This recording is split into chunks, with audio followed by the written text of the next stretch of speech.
नमस्ते, investing minds में आपका स्वागत है। मैं उत्पल चौधरी और बात होगी आपके निवेश से जुड़ी हुई खबरों पे।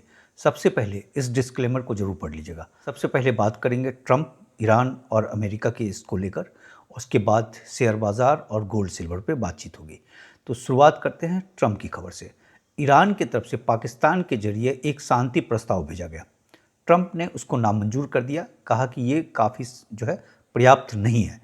और साथ में जो 60 दिन का जो डेडलाइन ख़त्म हुआ था, उसके कारण उसे हाउस से परमिशन लेना पड़ेगा, क्योंकि ये नियम है कि अगर लड़ाई 60 दिन तक चलता है तो उसके बाद से आपको वहाँ के संसद से परमिशन लेना होगा। हालांकि ट्रंप की तरफ से ये कहा गया कि अब लड़ाई चल नहीं रही है, 28 फरवरी से शुरू हुई लड़ाई अब सीज फायर हो चुका है, बंद हो चुका है, इसलिए लड़ाई चल रही नहीं और कोई अप्रूवल लेने की ज़रूरत नहीं है। हालांकि उसने ब्लॉक किया हुआ है पूरी तरीके से, वो भी उसी का पार्ट है, लेकिन जो भी है ट्रंप की तरफ से ये दलील आया है। और साथ में जो चीज़ें देखी जा रही है कि जो ट्रंप का जो अप्रूवल रेट है वो अमेरिका में लगातार गिर रहा है। बीच में ठीक हो गया था उसका, फिर उसमें गिरावट हुई है। 2 सर्वे हुआ है, एक रॉयटर्स का हुआ है और एक एमर्सन कॉलेज का सर्वे हुआ है। रॉयटर्स वाले में ये इसकी जो है भारी गिरावट हुई है और 34% पे ये आ गया है इसका अप्रूवल रेट। पहले 36 था, 2% की गिरावट है, यानी लोग ज़्यादा नाराज़ हैं इनके कामकाज से। दूसरी बात, एमर्सन वाले में भी 40% है अप्रूवल जो है, और 60% के आस मतलब 56% जो है वो नाराज़ है, 4% न्यूट्रल है, और इसमें नाराज़गी में 5% की बढ़ोतरी देखी गई है। वहाँ पे ये चीज़ देखा जाता है कि अगर 40 के नीचे चला जाता है तो वो चुनाव हारने का संकेत होता है एक तरीके से, और वहाँ नवंबर में चुनाव है। तो अब इसमें जो रॉयटर्स के हिसाब से जो 34 है, यानी वो चुनाव हार जा रहा है, दूसरे के हिसाब से 40 है, यानी वो उसके बराबर पे है। तो कुल मिलाकर ट्रंप को लेकर डिसअप्रूवल काफ़ी ज़बरदस्त है, लेकिन अभी तक कोई मामला सुलझता हुआ दिख नहीं रहा है। देखिए, ट्रंप का कहना है कि ईरान के पास स्टोरेज है नहीं, तो वो 3 से 4 दिन के अंदर जो है घुटने पे आ जाएगा।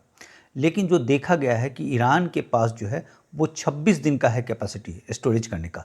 साथ में उसके पास जो एक्स्ट्रा टैंकर है और तमाम चीज़ को अगर देख लिया जाए तो वो अपने कुएं को जो है 70 दिन तक रख सकता है।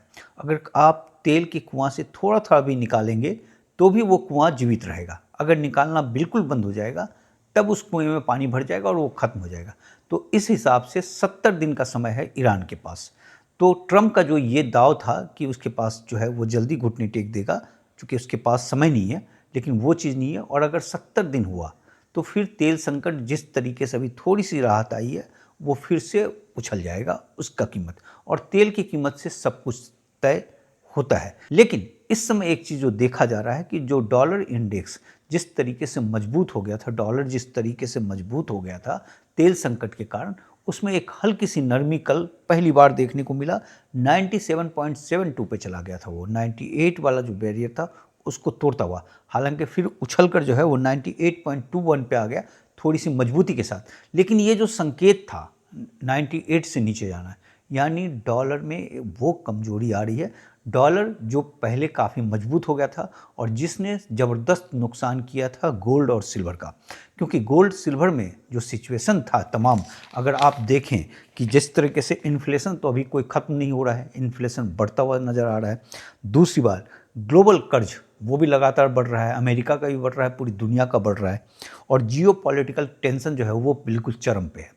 तो ये सिचुएशन जो है, ये सिचुएशन होता है गोल्ड सिल्वर के लिए बिल्कुल परफेक्ट बढ़ने के लिए, लेकिन बढ़ा नहीं, गिरा, गिरने के बाद थम सा गया। लेकिन जो उसमें एक जो उछाल दिखनी चाहिए थी, जिस चीज़ के लिए गोल्ड सिल्वर पे लोग लगाते हैं पैसे, वो चीज़ यहाँ पे रिफ्लेक्ट नहीं हुआ। क्यों? उसकी वजह थी डॉलर। डॉलर का मजबूत हो जाना, चूँकि तेल संकट उभरा, इस पर कई बार हम लोग बात कर चुके हैं, उसके लिए डॉलर की ज़रूरत थी, जिसके कारण बिकवाली देखा गया। अब इंटरेस्ट रेट पे भी कोई कट नहीं हुआ, वो भी एक जो है गोल्ड सिल्वर को एक धक्का दिया। दूसरा, बॉन्ड मजबूत हो गया। बॉन्ड मजबूत हो जाने के कारण जो है उधर पैसे जाने लगे। तो ये सब तमाम चीज़ जो है गोल्ड और सिल्वर के मार्केट को जो है उसने नुकसान पहुंचाया। लेकिन जो पहली बार डॉलर जिस तरीके से 98 से नीचे गया है, तो उससे लग रहा है कि ये चीज़ जो है अब कोई एक इंडिकेशन उभर कर सामने आ रहा है। अब इस पर सब कुछ डिपेंड करता है कि जो ट्रंप जो है, जो ब्लॉक किए हुए हैं, जो उस तरीके का जो बातचीत का जो दौर चल रहा है, अगर ये 70 दिन तक जो ईरान की कैपेसिटी है, अगर उतने दिन तक ये रुका रहता है तो फिर जो है डॉलर मजबूत हो जाएगा। तो सब कुछ जो है इस समय डॉलर इंडेक्स पे गोल्ड सिल्वर तमाम चीज़ देखा जाएगा। ऐसे संकट में क्या होगा, तमाम चीज़ हो जाने के बाद जो बॉन्ड का जो क्राइसिस है वो ट्रिगर कर सकता है गोल्ड को और सिल्वर को। अब उसमें ये हो गया कि बॉन्ड यील्ड बढ़ रहा है, बॉन्ड यील्ड बढ़ रहा है तो अमेरिका को ज़्यादा इंटरेस्ट देना पड़ेगा और उसके कारण जो है उसके बॉन्ड की कीमत गिरेगी। ठीक, तो वो इकॉनमी को और बर्डन इस पोजीशन पर ला देगा। फिर फेड को जो है उसके कारण जो है इंटरेस्ट रेट कट करना पड़ेगा और नोट छापने पड़ेंगे। तो वो सिचुएशन गोल्ड के लिए बेहतर हो जाएगा। और एक चीज़ हम देख रहे हैं कि जिस तरीके से डॉलर इस वक्त मजबूत हो गया था, लेकिन जो डॉलर का डोमिनेंस खत्म करने के लिए जो सेंट्रल बैंक की जो बाइंग हो रही थी, जैसा कि हमने देखा Q1 में भी तमाम चीज़ों के बावजूद कि सेंट्रल बैंक ने बेचा, मार्च महीने में बेचा, लेकिन उसके बावजूद भी जो फर्स्ट क्वार्टर था उसमें बढ़ोतरी देखी गई, उसमें 2% ज़्यादा खरीदा गया पिछले क्वार्टर की तुलना में। चूँकि डॉलर का जो दादागिरी है, डॉलर का जो डोमिनेंस है, उसके खिलाफ दुनिया के तमाम सेंट्रल बैंक, खासकर इमर्जिंग मार्केट के सेंट्रल बैंक जो है वो बिल्कुल लामबंद हुए हुए हैं, क्योंकि सबसे ज़्यादा सफ़र जो है अमेरिका के कारण इन्हीं को करना पड़ता है। यूरोपियन कंट्री को नहीं करना पड़ता था, वो उसके दोस्त थे, बाकी जो डेवलपिंग कंट्री है उसको परेशानी होती थी। क्योंकि 2008 के बाद से ही अगर आप देखें, देखिए 2000 में जो है डॉलर जो है वो 78% के आसपास उसका वेटेज होता था, आज जो है वो 57% के आसपास है। तो आप देखिए कि 21% वो कमज़ोर हो चुका है उस समय से, और ख़ासकर 2008 के बाद से जो क्राइसिस हुआ, इकोनॉमिक क्राइसिस, उसके बाद से डॉलर लगातार कमज़ोर होता चला गया, क्योंकि गोल्ड की खरीदारी बाकी दुनिया के इमर्जिंग मार्केट ने बढ़ाना शुरू कर दिया और जो है अपने रिज़र्व में वो डॉलर के साथ साथ जो है गोल्ड भी रखने लगा। और इस समय दुनिया के तमाम रिजर्व पे गोल्ड की संख्या ज़्यादा है डॉलर की तुलना में, जो कि पहले ये उल्टा होता था। अब 2008 से लेकर अगर आप देखें 2021 तक 2 फेज है, उस दरमियान गोल्ड जो है 5000 से लेकर 5500 मेट्रिक टन के आसपास खरीदा गया, मतलब 300-400 के आसपास जो है मेट्रिक टन एवरेज उस समय खरीदारी हो रही थी, ऐसा देखा गया जो है 350 से लेकर 400 मेट्रिक टन। उसके बाद से 2022 में जो यूक्रेन वाली लड़ाई हुई और रसिया पर जिस तरीके से इम्पोज किया उसने, उसके बाद से सेंट्रल बैंक काफ़ी अग्रेसिव हो गए और लगातार 3 साल तक जो 1000 मेट्रिक टन से ऊपर खरीदा और पिछले साल जो है 860 मेट्रिक टन खरीदा। और इस साल भी जो 220 अगर एक क्वार्टर का देखें तो उस हिसाब से 800 को क्रॉस करता हुआ दिख रहा है। तो ये यानी पिछले जो है आप 4 साल में देख ले, 22, 23, 24, 25 में, तो ये लगभग 4000 मेट्रिक टन के आसपास जो है सेंट्रल बैंक ने खरीद लिया है। तो जो डॉलर के डोमिनेंस के खिलाफ जो मुहिम चल रहा है वो जारी रहेगा, वो आने वाले समय में भी जारी रहेगा। अब चाइना ने क्या किया है कि चाइना में एक्सपोर्ट रूल जो था उसमें पहले आपको गोल्ड सिल्वर जो मंगाते थे तो आपको परमिशन लेना पड़ता था बार बार। अब उसने एक चंक में कर दिया है कि 9-10 महीने के लिए आपको एक बार में परमिशन दिया जाएगा। और चाइना काफ़ी एग्रेसिव है गोल्ड के मामले में भी, सिल्वर के मामले में भी। तो ये चीज़ें हैं।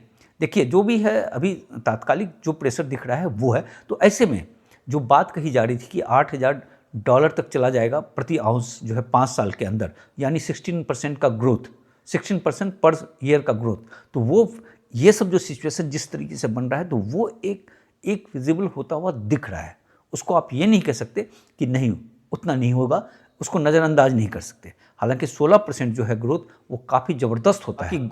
गोल्ड का रेट बात कर लें कि गोल्ड बंद हुआ 4615 पे, जो है 0.04% की नरमी के साथ। लेकिन जो सबसे पॉजिटिव बात था इसमें कि 4560 को टच करने के बाद ये वापस आया, ये एक बड़ा सपोर्ट लाइन था। तो उस सपोर्ट लाइन को ये लगातार दूसरे दिन तक जो है इसकी इज्जत बख्शी है। तो आगे देखते हैं कि किस तरीके से होता है। इंडियन करेंसी में हो गया 1,49,200 जो है ये प्रति 10 ग्राम। और जो अगर हम देखें कि जो डिलीवरी है इसका गोल्ड का वो लिया गया 2.22 मेट्रिक टन के आसपास डिलीवरी लिया गया। और कॉमिक्स के पास जो पड़ा हुआ है गोल्ड वो 490 जो है फॉर सेल है, नॉट फॉर सेल 422, टोटल है 912 मेट्रिक टन गोल्ड पड़ा हुआ है कॉमिक्स के पास में। अब हम लोग बात करेंगे सिल्वर को लेकर। पहले सिल्वर का रेट बात कर लेते हैं, फिर सिल्वर जो OI के जरिए जो सिल्वर की कहानी जो उभर रही है उस पर चर्चा करते हैं। तो सिल्वर जो है वो बंद हुआ है जो है 75.36 पे 2.40% की तेज़ी के साथ। इंडियन करेंसी में देखा जाए तो 2,43,700, और इसमें जो 72 का जो सपोर्ट लाइन था उसको बड़ी ज़बरदस्त इज्जत बख्शी है। और इस तरीके से एक 70 से लेकर 72 वाला जो लाइन है वो एक बहुत ज़बरदस्त सपोर्ट लाइन बनकर उभर गया है सिल्वर में, ये तो दिख रहा है। आगे टूट जाए तो वो अलग बात है, लेकिन इस समय जो है ये एक मजबूती यहाँ पे दिख रहा है। सिल्वर की जो डिलीवरी ली गई है वो 1.49 मैट्रिक टन की डिलीवरी होगी, जो इस अगले हफ्ते होगा, और टोटल हो गया लगभग 720 टन का इस महीने हो चुका है। कॉमिक्स के पास जो सिल्वर पड़ा हुआ है वो 2514 मैट्रिक टन पड़ा हुआ है, जो है for sale. Not for sale है 7267, और टोटल है 9781, यानी 9800 मैट्रिक टन से नीचे है सिल्वर। अब जो सिल्वर को लेकर जो ज़बरदस्त खबर है कि ओपन इंटरेस्ट जिस तरीके से 13 साल के न्यूनतम पे चला गया है, वो 1 लाख से नीचे चला गया। आप उसको देखें तो 95,999 है। लेकिन जो मई महीने का था ओपन इंटरेस्ट, वो जो एग्जिस्ट किया अभी, वो 1599, 1599, तो अगर टन में इसको कन्वर्ट करें तो 249 मैट्रिक टन के आसपास सिल्वर हो गया।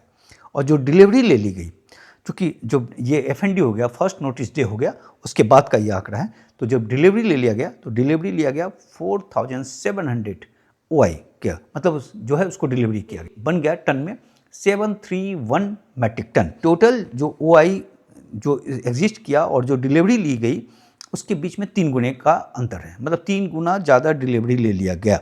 और जो रजिस्टर्ड जो पड़ा हुआ है सिल्वर कॉमिक्स के पास में 2514 मैट्रिक टन, उसका ये 29% हो गया, जो है 731 मैट्रिक टन। यानी जो सिल्वर जितने थे उसके अंदर ही डिलीवरी हुई। इसमें एक चीज़ हो गया, जो पेपर मार्केट ट्रेडिंग के जरिए जो पहले जो रेट को जो मैनेज किया जाता था वो ख़त्म हो गया। अब वहाँ पे सीरियस होने लगा है कि जो खरीद बेच करना है, आपको डिलीवरी लेना है, वो सब लिमिट के अंदर रिफ्लेक्ट होता हुआ दिख रहा है।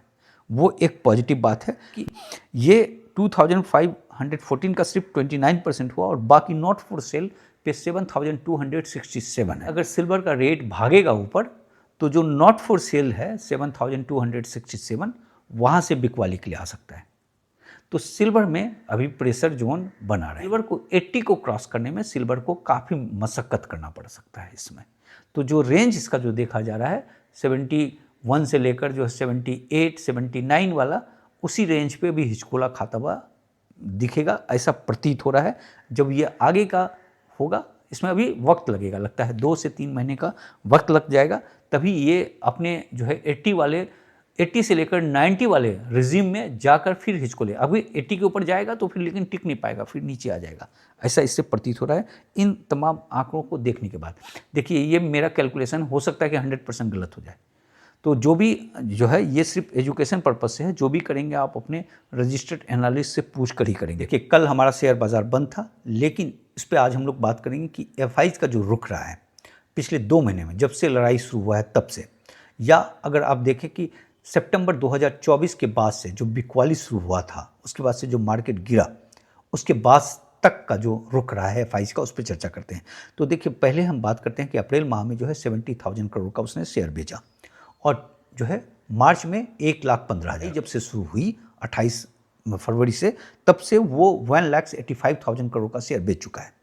और इस दरमियान DI जो है वो 51,000 करोड़ का शेयर खरीदा अप्रैल में, और 1,42,000 करोड़ का शेयर खरीदा मार्च में। तो टोटल जो है 1.92 लाख करोड़ का शेयर खरीदा। FIs ने जितना बेचा उतना ही DIs ने खरीदा, लेकिन मार्केट जो है वो 5% नीचे गिर गया। ठीक, और अगर हम चलते हैं पहले कि जो 2024 में जो मार्केट बना था 26,227, और उस समय से मार्केट जो है 8.5% गिर चुका है। और इस दरमियान जो FIs की जो बिकवाली रही है वो 5.9 लाख करोड़ का रहा है, जो मतलब अक्टूबर 2024 से लेकर अब तक। और DIs की खरीदारी जो है 12.75 लाख करोड़ का रहा है, लेकिन उसके बावजूद भी मतलब खरीदारी डबल से ज़्यादा रहा है, मार्केट जो है 8.5% से ज़्यादा गिर गया है। तो FIs का जो टोटल इन्वेस्टमेंट था, अगर 2024 के सितंबर तक देखें तो उसका टोटल इन्वेस्टमेंट तभी लगभग 12.5 लाख करोड़ का उसने इन्वेस्ट किया था 92 से लेकर वो, और उसका AUM जो है वो 72 लाख का हो गया था।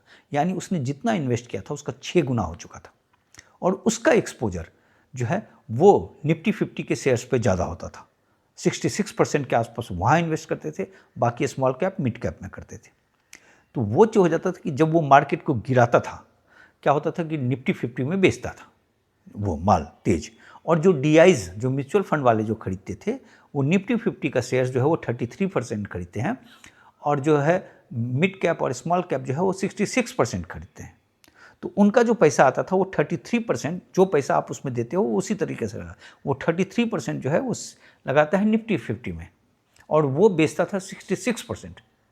तो गैप डबल का होता, इसलिए एफआईज के का जितना बिकवाली हुआ और डीआई जो है उससे डबल खरीदने के बावजूद मार्केट गिरा। अब जब निफ्टी 50 गिरता है तो लोग उससे, हर शेयर बाजार डर जाता है। स्मॉल कैप मिड कैप का कोई मतलब नहीं है निफ्टी 50 से, लेकिन चूंकि निफ्टी 50 गिरा तो वहाँ बिकवाली देखी जाती है और वहाँ फिर उछाल भी होता है। उसके बाद से एफआईज ने थोड़ा सा रुख चेंज किया। वो क्या करने लगा कि वो बेच कर शेयर्स को कुछ पैसे जो है फिर वो लगाने लगा जो है आपके प्राइमरी मार्केट में, जो आईपीओ और तमाम चीज़ क्यूआईपी के जरिए वहाँ लगाने लगा। उसमें लगाने के बाद उस बाज़ार को बढ़ाता था, जब उसका लॉक इन पीरियड ख़त्म होता था वो वहाँ से बेच देता था। तो इस तरीके से वो डबल तरीके से पैसे कमाने लगा कुल मिलाकर। तो यहाँ पे जो चीज़ है कि जो नियम है, चूँकि एफआईज में एक जो है 2020 के बाद से एक कैप लग गया था कि आप जो है लार्ज कैप में इतना पैसा इन्वेस्ट कर सकते हैं म्यूचुअल फंड का। चूँकि स्मॉल कैप मिड कैप को कोई पूछ नहीं रहा था, उसमें बहुत ज़बरदस्त क्रैश हो गया था स्मॉल कैप जो 2017-18 के आसपास आकर, तो उसके बाद से नियम में चेंज किया गया था। तो उस नियम का फ़ायदा उठा रहा है एफआईज, और डीआईज उससे डबल खरीदने के बावजूद मार्केट गिरता हुआ नज़र आता है, और मार्केट गिरता है तो बाज़ार में पैनिक होता है, और बाज़ार में पैनिक होने के बाद फिर वो लोग जो है बेचकर बाजकर घाटा करके निकल जाते हैं। तो ऐसे में ये जो मार्केट होता है इस तरह का, जो बिकवाली का मार्केट, आपको फंडामेंटल्स पूरा क्लियर कर दिया। तो ये मार्केट में अगर आपको अपना चीज़, जिस चीज़ को आप सोच रहे हैं, अगर सस्ते दामों में मिले और लंबे होराइजन का हो तो आपको उसमें इन्वेस्ट करना चाहिए अपने सेबी रजिस्टर्ड एनालिस्ट से पूछने के बाद। तो इतनी ही बात है आज। कल मिलते हैं, और प्लीज़ चैनल को लाइक और सब्सक्राइब कर लें।